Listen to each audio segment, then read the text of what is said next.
Bismillahirrahmanirrahim. Assalamualaikum warahmatullahi wabarakatuh. Perkenalkan, nama saya Muhammad Fadli. Saya berasal dari Institut Islam Negeri Pontianak atau biasa dipanggil dengan IAIN Pontianak. Saya mengambil prodi Pendidikan Agama Islam dari Fakultas Tarbiyah dan Ilmu Keguruan.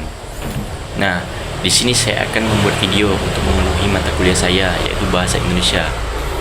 Sebelum itu, puji syukur kita panjatkan atas kehadiran Allah Subhanahu wa Ta'ala, Tuhan yang Maha Esa, yang telah memberi kita nikmat sehat sehingga saya dapat mempresentasikan individu saya atau mengisi video saya yang berjudul Perkembangan Bahasa Indonesia. Salawat serta salam tak lupa kita junjungan kepada junjungan alam baginda Nabi besar Muhammad sallallahu alaihi wasallam, yang atas berkat beliau, perjuangan beliau yang dimana dari membawa kita dari zaman kebodohan hingga zaman terang benderang ini. Nah, teman-teman, di sini saya akan membahas secara singkat tentang perkembangan bahasa Indonesia atau bahasa perjuangan kita. Pasti kita tidak asing mendengar bahasa Indonesia. Ya, bahasa Indonesia itu adalah bahasa persatuan kita, bahasa yang kita gunakan sehari-hari, dan bahasa yang digunakan untuk menyatukan dari berbagai suku dan bangsa. Nah, teman-teman harus tahu nih bagaimana awal mula perkembangan bahasa Indonesia yang diperjuangkan oleh nenek moyang kita pada saat itu. Dari awal kemerdekaan, bahwa bangsa Indonesia ini memiliki latar belakang tak jauh dari kemerdekaan. Kenapa demikian? Karena pada saat itu nenek moyang kita berusaha membebaskan hak diri kita, membebaskan hak mereka dari cengkraman para penjajah pada saat itu.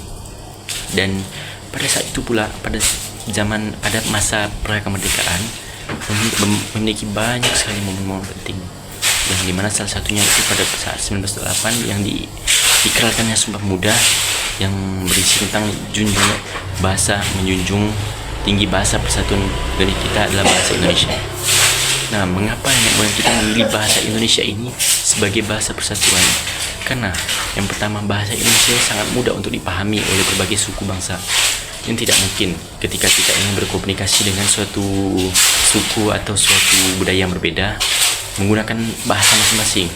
Oleh karena itu diikrarkannya Sumpah Pemuda, dan berkat Sumpah Pemuda inilah kita dapat memiliki satu bahasa yang sama, yaitu bahasa persatuan kita, bahasa Indonesia.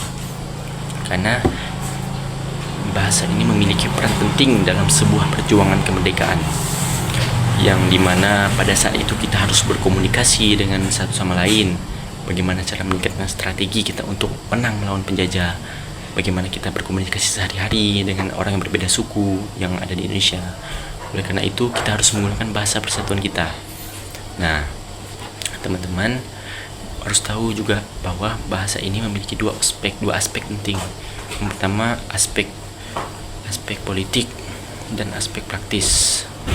Aspek praktis contohnya adalah ketika sebuah bahasa telah diikrarkan menjadi sebuah bangsa Indonesia, maka sebuah suku atau sebuah budaya, bahkan seluruh budaya dan suku yang mencakup di Indonesia harus menggunakan bahasa yang sama ketika berkomunikasi satu sama lain. Dan contoh aspek politik adalah ketika seseorang menggunakan bahasa yang sama, pasti satu sama lain merasa bahwa mereka memiliki identitas yang sama, mereka memiliki entitas yang sama. Nah, perasaan inilah yang sangat penting dalam perjuangan sebuah bangsa untuk mencapai sebuah kemerdekaan. Nah, oleh karena itulah bahasa Indonesia ini memiliki banyak sekali peran penting. Oleh karena itu kita harus mengapresiasi perjuangan dari para leluhur kita.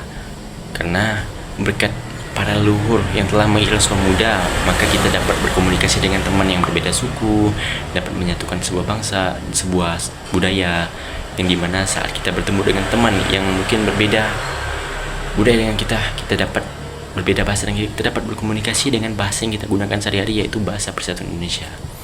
Nah, mungkin hanya itu yang dapat saya sampaikan tentang perkembangan bahasa Indonesia dari zaman leluhur hingga zaman saat ini. Jika ada kesalahan kata, saya mohon maaf, dan jika ada kekurangan, saya mohon maaf juga. Terima kasih saya ucapkan.